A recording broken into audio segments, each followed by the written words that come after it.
Everybody, this is Live Trading Talk with Patrick MontesDeOca. We have headlines this morning. Economic news came out. U.S. jobs growth slowed sharply in November. 210,000 versus 550,000 expected. The U.S. jobs, the U.S. labor market lost momentum significantly in November, defying expectations for another strong month of job gains.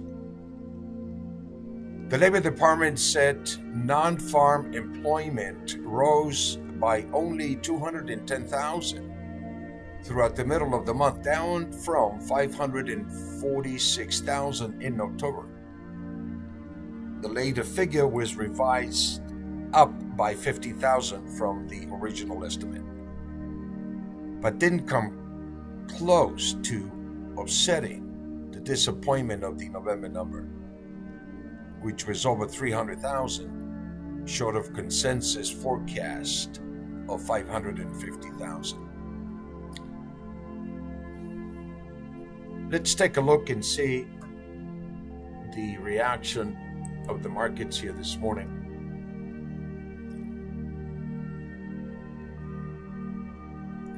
The response initially was pretty bullish for the metals, and it appears that the market has shrugged off, so to speak, this shift possibly in interest rates as a consequence of what this seems to indicate: the economy is slowing down.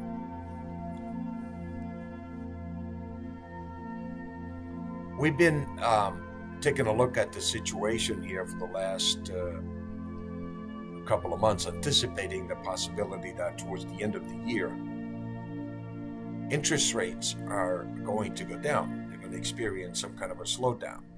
And we're beginning to see that pretty much across the board since June, when Chairman Powell basically started talking about tapering. And that was enough to cause a tantrum for the markets across the board.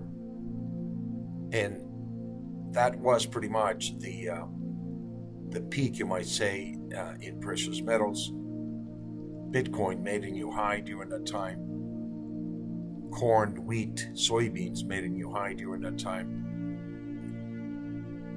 And what we've seen is basically a correction since, as a consequence of the talk about the possibility that interest rates are going to go up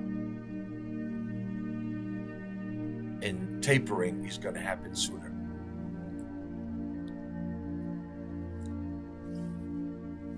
If we go back and try to make sense of these fundamentals, it's a pretty difficult challenge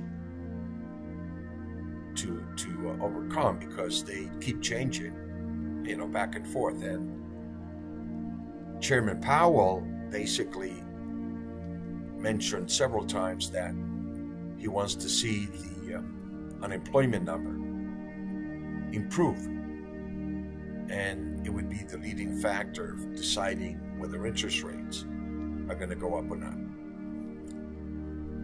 So it has changed the dynamics of that conversation, basically, of that talk, because this is all about talk. Nothing has been done. Markets are reacting to pure talk.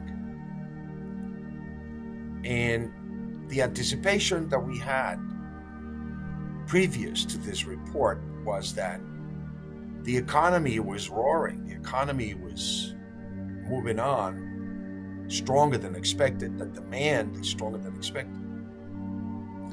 And the market prepared itself for the possibility that interest rates can go up. This report came out and validated our forecast, basically, that essentially interest rates are not going to go up. In fact, they may have to come down into more negative territory. When you take a look at the current rate right now, the CPI is running at about 6.2%, and the 10-year note is on the average of about 150, 145, 150. Rates are going down. The 10-year note is going down. And with this new variant threat, Omicron, in the whole scheme of things, it's causing a lot of nervousness in the market, and the possibility that that may precipitate another slowdown. People are going to be afraid. And we have now found basically Omicron in the United States. And it's just a matter of time before we see how the infection spreads in the United States. So we are dealing with another factor, another uncertainty in the market, which is leading in the direction for interest rates to remain as is. And depending upon how much of a slowdown we experience towards the end of the year, at the end of this quarter, it's going to determine basically how aggressive interest rates, in fact, may have to go down. And so this is the opposite of what the markets were expecting, and I think we're running into a bit of a uncertainty is what we're seeing in the markets here this morning.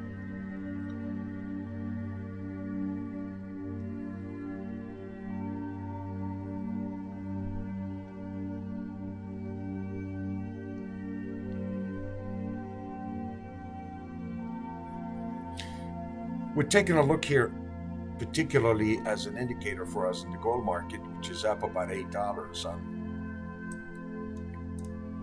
on this economic news. And it's been fairly quiet so far, the reaction here. So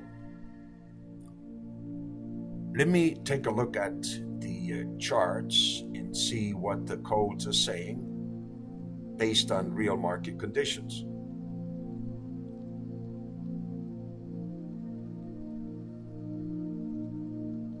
We're looking at the daily average of 1772, and the market is trading below that daily average, so it's in a neutral to bearish mode.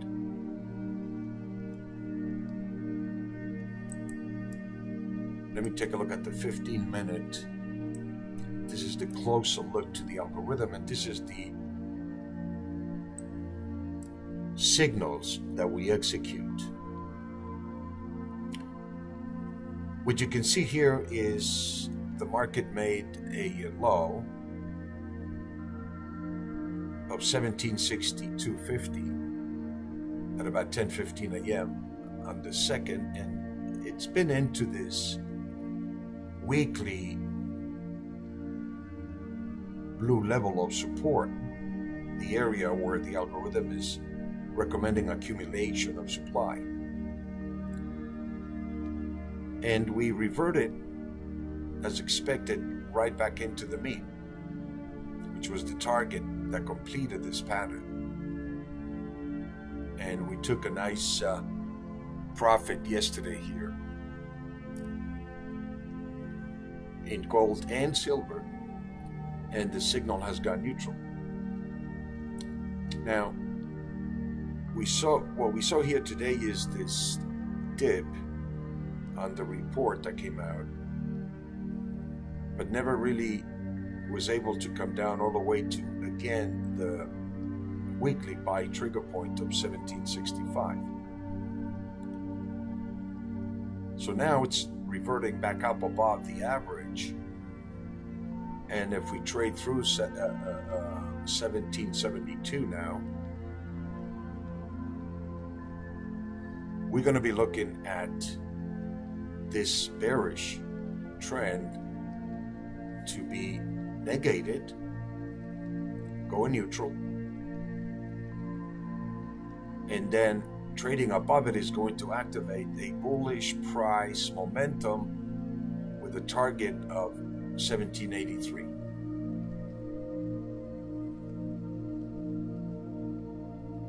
So, how do we use this indicator? Depends upon basically the profile, your financial profile. When you're talking about the gold market, it's an instrument that covers the sector of, obviously, metals, gold, and it is in the futures contract. But that is not the only instrument that you can use this with. And so if we, let's say, want to build a position here, and I'm a position trader, I want to see how I can build a position, then you can use the weekly and the monthly and the yearly levels to position yourself.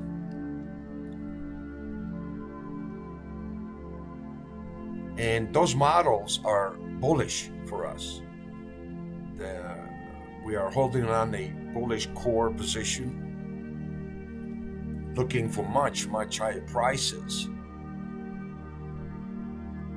And we are using the futures markets basically to trade the short-term conditions of the market, which basically are overbought or oversold, or basically we look for the reversion to the mean principle, or we look for trading opportunities that are high probability trades by identifying the extreme above the mean or the extreme below the mean.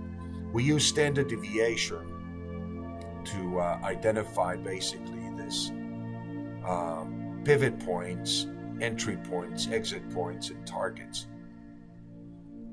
And the algorithm identifies, again, the average price to be in green, and the extreme above this average are, you can see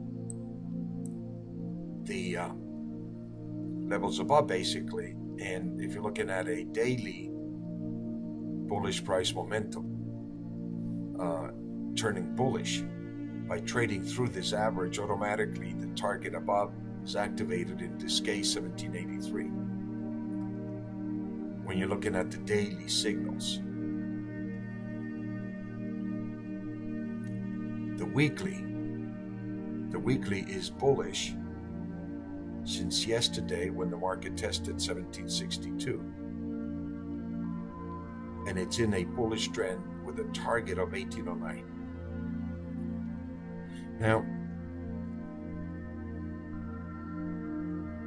the application of the instrument depends upon, again, your skills as a trader, the instruments, pretty much the inventory that you build. But you can use this for day trading in the futures, but you can also use it to build a intermediate to long-term position. And we use stocks, we use ETFs, we use options to do that.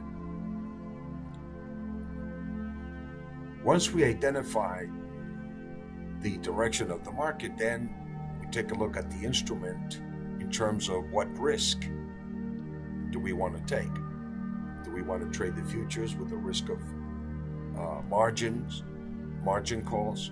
Do we want to buy a security asset, which is cash, 1-to-1? You pay up for the share and there's no margin as long as you don't buy on margin. Or you can build an option position, or a combination of all of them. It just depends upon your skill as a trader. Once you understand how to use the GPS, then you can drive according to your profile. So, coming back to the market here, taking a look at the daily and the weekly signals, we seem to be pretty flat in gold right now, and up about $8, $9, but we're in the average price, and the AI tells us just do not trade. Once you take your profit, just go neutral and wait for the highest probability signal, which is basically at the extreme above or the extremes below.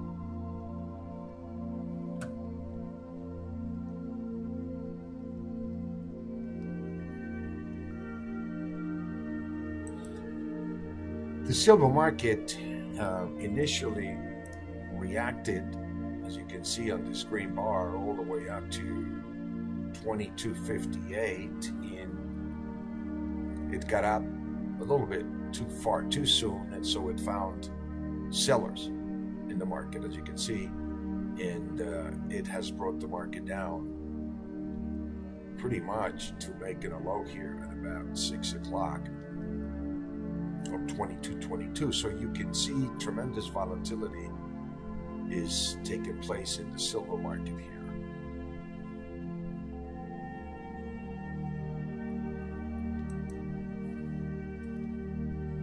And one of the things that I'm looking at in terms of the silver market or the gold market is the fact that they are not reacting, have not reacted according to the level of inflation. We have, 30-year levels of inflation, record debt, and the metals markets are asleep. And it's been, for most bulls, very frustrating, to say the least, to trade this market for the last 12 months at least. The gold market is completing its seasonal pattern, and the gold market, or the metals markets, but the gold in particular, will do what it has to do, and it will go when it's ready to go, regardless of any fundamentals. And the period essentially where the market potentially can find a bottom here is, as we speak, we are identifying the extreme levels below the average, which are essentially the strongest probabilities for you to go long the market, for you to buy the market and accumulate. So if you're looking to take a position long term, these are the levels that offer that opportunity. And if you are short of some instrument hedged, I strongly recommend that you use these levels here to cover those short positions, to cover and either go neutral or look for the market to revert back to the mean. When the price is in blue here, it's the highest probability to go long. So we got a signal building here in silver.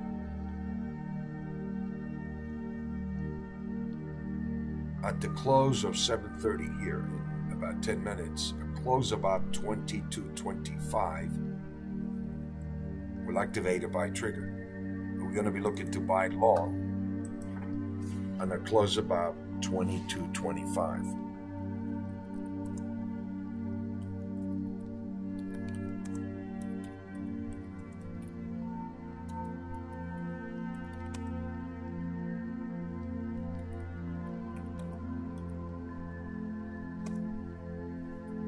a close above 22.25 activates a buy trigger in silver.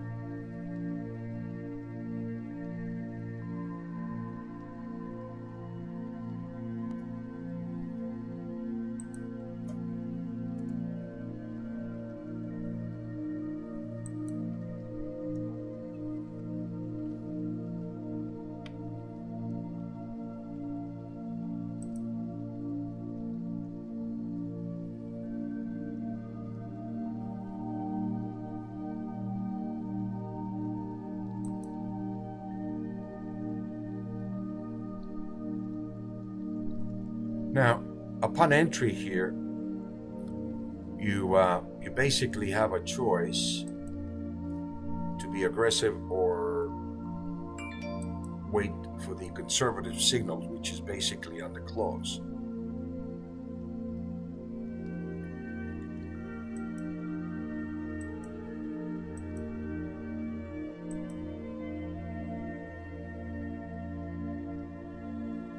So if you're looking to do multiples, then you can buy one here at the market.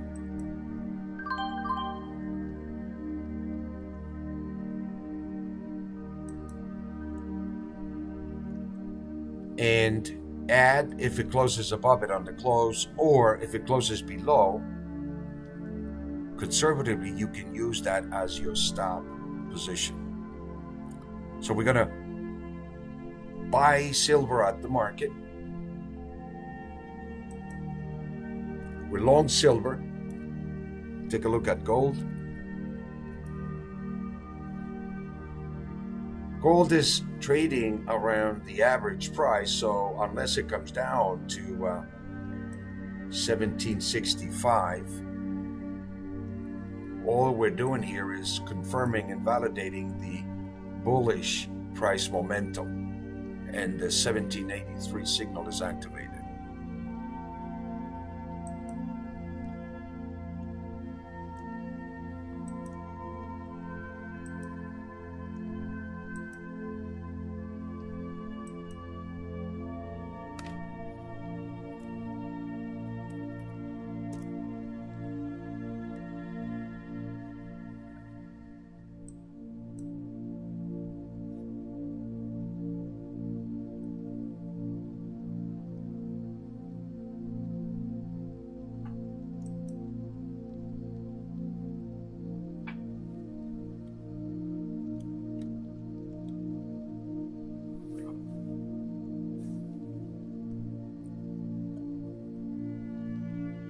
This is a signal in silver being activated to go long on a close about 22.25 for conservative traders. For aggressive traders, you can buy at the market. If you're doing multiples, you can enter here initially and then add to the position on a close above it. And if it closes below it, conservative traders can get out at the market. So you have a pretty low risk reward ratio defined. Obviously, the closer that you buy to the entry level, the closest above it, the lower the risk. This previous bar here activated, and basically a signal. This is a warning.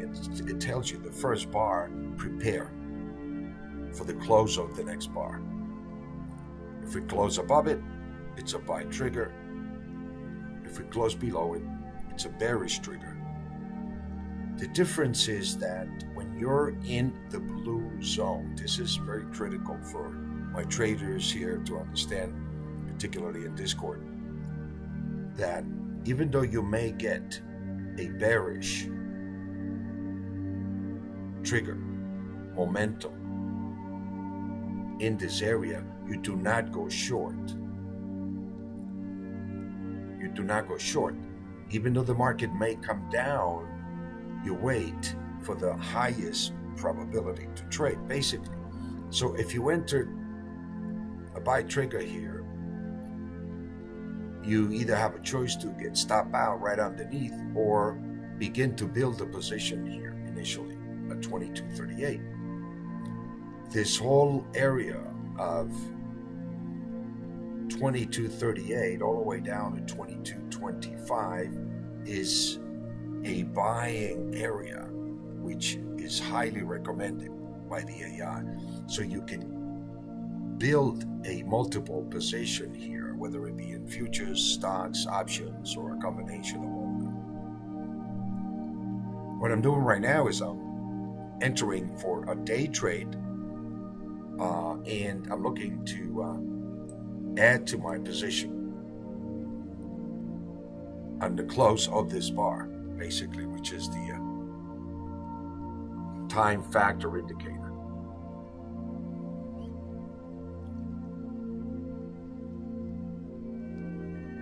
Let's just watch the market here on the signal here, and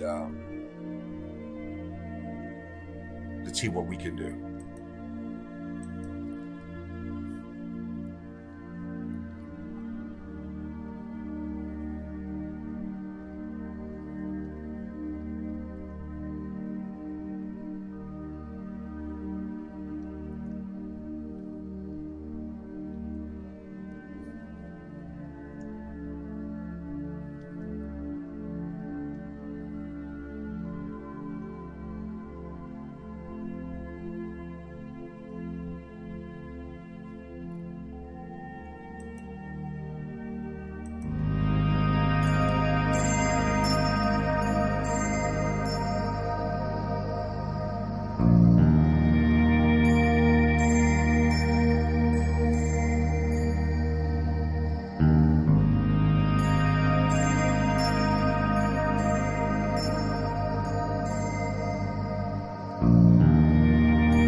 It's trading at 22.29, and we got a few minutes here towards the close.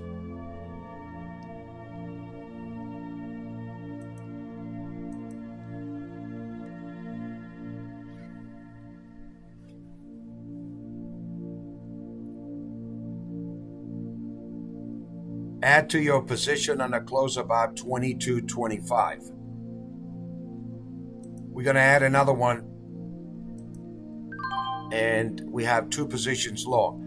We carry the live trading room open here for the rest of the day, and we continue to follow this action on this trade. So if you're interested, please let us know. In the meantime, my friends, it's been truly a great pleasure. It always is to share this information with you. I do hope that you are taking advantage of it and capitalizing on this incredible AI.